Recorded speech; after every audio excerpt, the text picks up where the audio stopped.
joined by head coach Regy Thorpe. We'll open up the questions. Regy, I'm wondering when you looked at the film of that Notre Dame game and just all those overtimes piling up, the opportunities that were there before Carolina won the game. Just what were you thinking rewatching the film?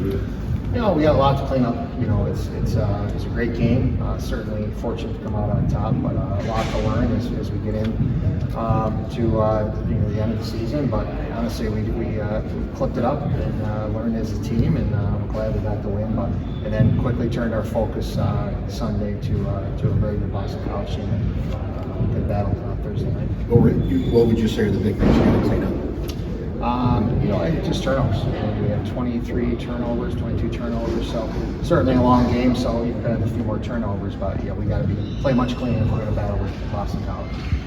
Looking at the challenge it has been Boston College for the past couple of years for Syracuse, what is maybe the biggest thing that you're telling the team heading into Thursday?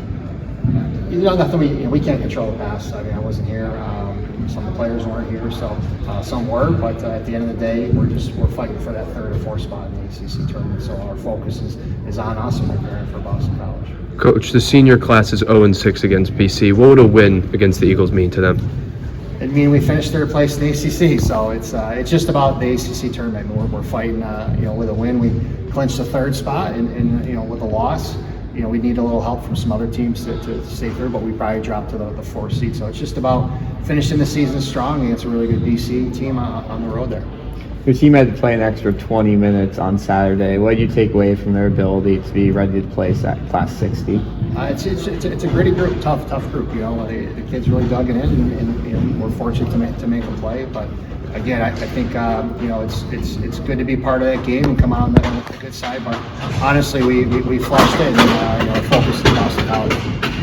Coach, Dan made 11 saves against Notre Dame, 3 of which came in overtime, and then she's kind of been that last resort for you guys all season. But what impressed you most about that performance, especially in overtime? Yeah, she's made some clutch saves. I think both goalies did on Saturday. The Notre Dame goalie did as well there. So I think she's made some clutch saves. And again, our focus is 100% turned to Boston College. How do you schematically take down the Eagles? Schematically, we got to play clean. Obviously, they're a really good offensive team, very good defensive team, and they're battling on the draw. So, we got to be balanced offensively, defensively, and we got to really battle on the draw circle.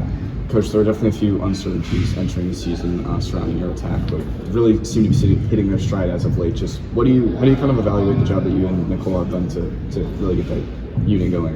Yeah, I mean, it's we're not scoring 100 goals by any chance, but we've been getting to that 10 mark, and that seems to be where we need to be at. But we really need to be at probably 12, 13, and we're shooting the ball a little bit better. Not great, but we're shooting the ball a little bit better.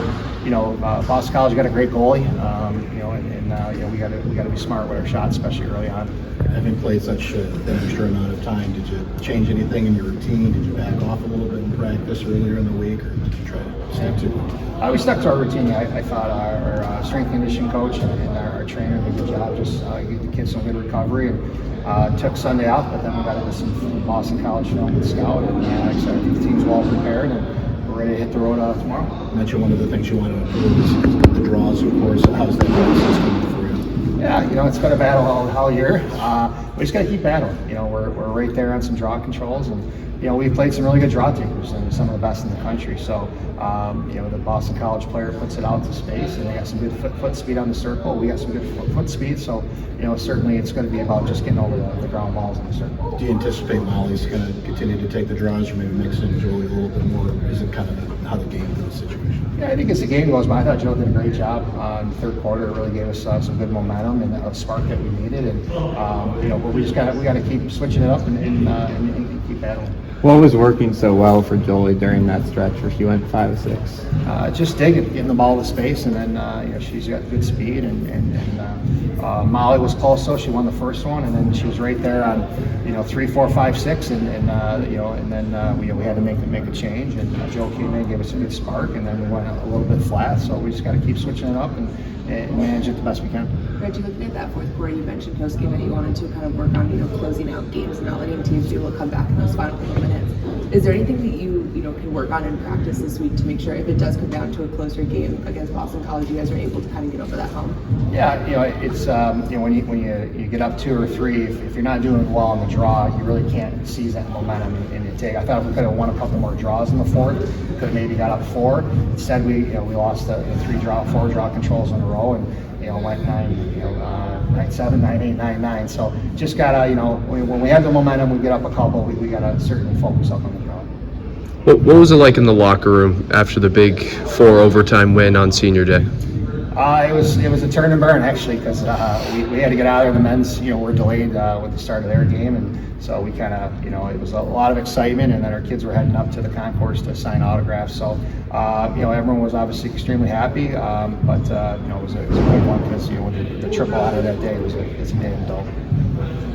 Emma was saying after the game, Coach, that you guys do situational work. I don't know if a full overtime situation ever came up in practice, but what was something that maybe you were proud of that you really can't prepare for, but that your team handled in that situation? I think just going on the fly. Like I said, both coaches burned their timeout early in overtime, which most coaches do. And once you get out of timeouts, it's just kind of you get a 2-minute reset between the quarters. And, but a lot on the fly. So really proud of the team listening and just digging the plates in and doing the best we can with what we're told. Good time for a couple more. Any final, Coach? Thanks, guys. I appreciate you guys. Thank you. Appreciate it. Go now.